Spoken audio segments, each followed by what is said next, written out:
avez vu l'assiette, c'est uniquement les produits de la terre qu'on a pris. Et là, je peux vous dire, mes amis, ouloulou, là, ça semble appétissant. Aussi, on a préparé une sauce de maracuja qu'on va prendre aujourd'hui. Le cheesecake, mes amis. Évidemment, on privilégie tout ce qui est cru.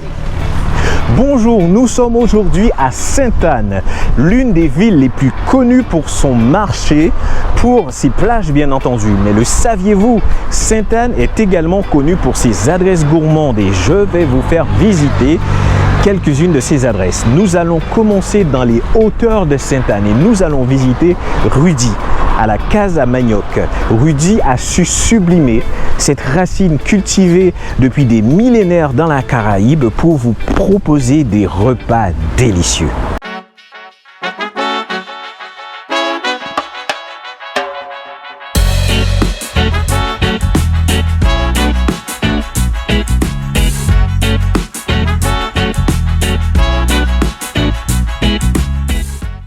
Bonjour Rudy, merci de nous recevoir ici.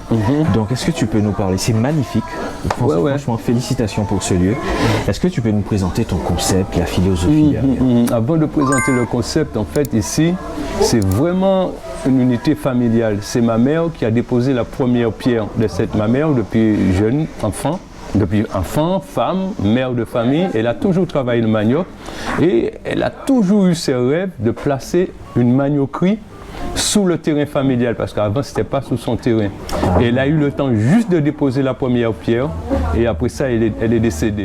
Et moi j'ai fini le travail et c'est vrai le concept je l'ai mis en place, mais c'est vrai ça a pris tout un long cheminement de ma vie en fait, parce que depuis à l'âge de 27 ans, 28 ans je suis devenu Rastafari et je me suis penché beaucoup au niveau de l'alimentation végétale, comment on peut mettre en valeur notre alimentation végétarienne.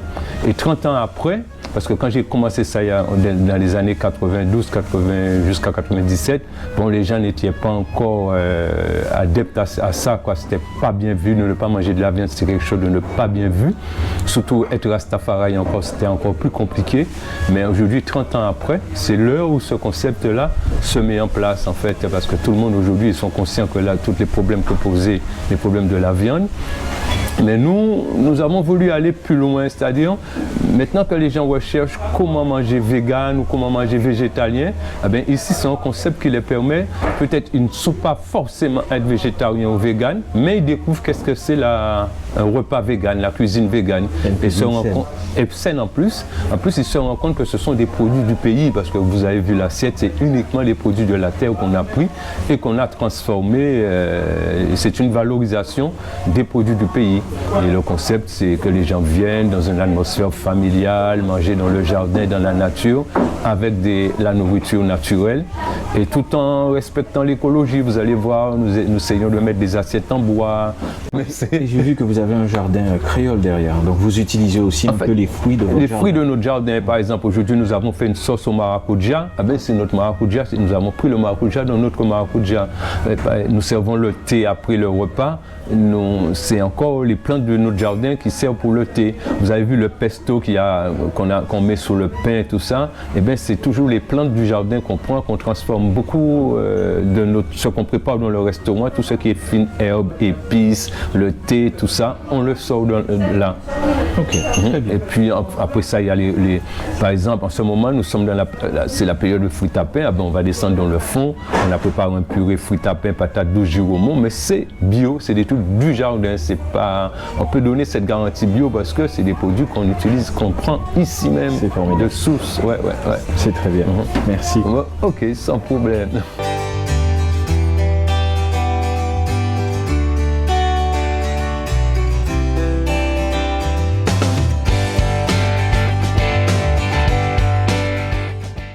Bonjour Joëlla, est-ce que tu peux nous présenter ce que vous proposez le dimanche et spécifiquement aujourd'hui? Oui, alors le dimanche, je commence par servir l'apéritif. Ici, on a du kéfir de maracuja et melon. Voilà, au niveau des canapés, on a du fromage de noix de cajou, c'est pour ça que c'est blanc. Ici, en vert, on a du pesto. Et les petits gâteaux ici, c'est sucré, donc c'est à base de noix de coco. Voilà. Alors ici, on vous présente une sauce à l'arachide. Aujourd'hui, on l'a agrémentée avec de la maracuja. Donc on a du pain de manioc, Si c'est jaune, c'est parce que c'est du curcuma avec de la salade.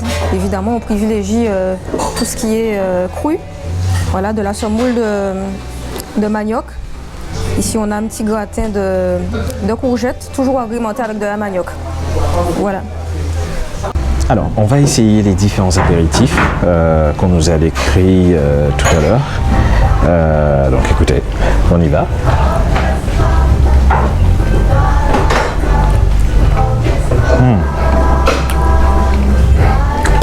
C'est très bon. Les graines germées amènent un peu de saveur.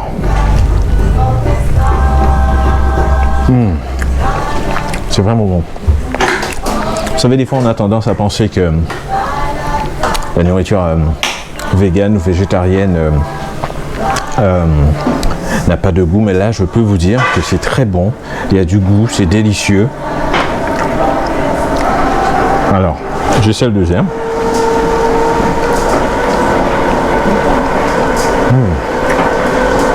Alors là, avec les graines germées au-dessus, là encore, elles sont un peu plus grosses, mais là, ça amène du craquant, de la fraîcheur. C'est magnifique. C'est super. Et là, on finit avec celui-ci.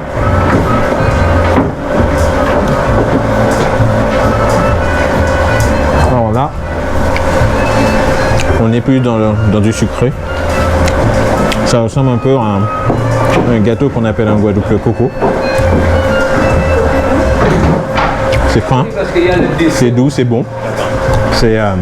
Non, c'est très bien. C'est super bon. C'est léger. C'est top. Alors là, on va passer au plat chaud. Là, on va passer aux choses sérieuses. Et là, je peux vous dire, mes amis, ouloulou, là, ça semble appétissant. Alors, on va commencer par le gratin.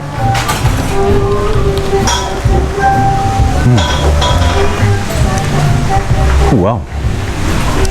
Assez doux. Ah ouais, c'est très bon ça. On va essayer avec la petite sauce qui se trouve là.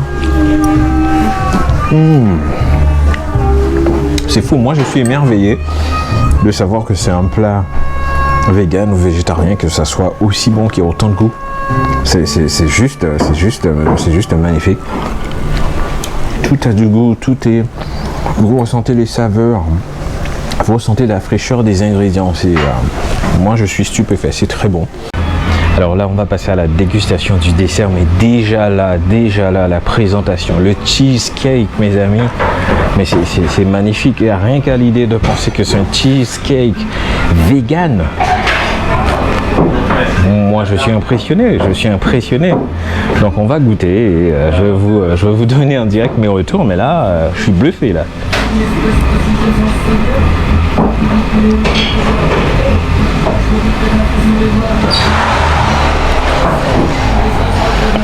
Wow. Ah ouais, c'est frais, c'est pas trop sucré, c'est bon. On sent les petites saveurs de coco qui reviennent également. C'est très bon, c'est très bon. Vous, franchement, je vous invite à essayer, à venir et à essayer tous les plats ici.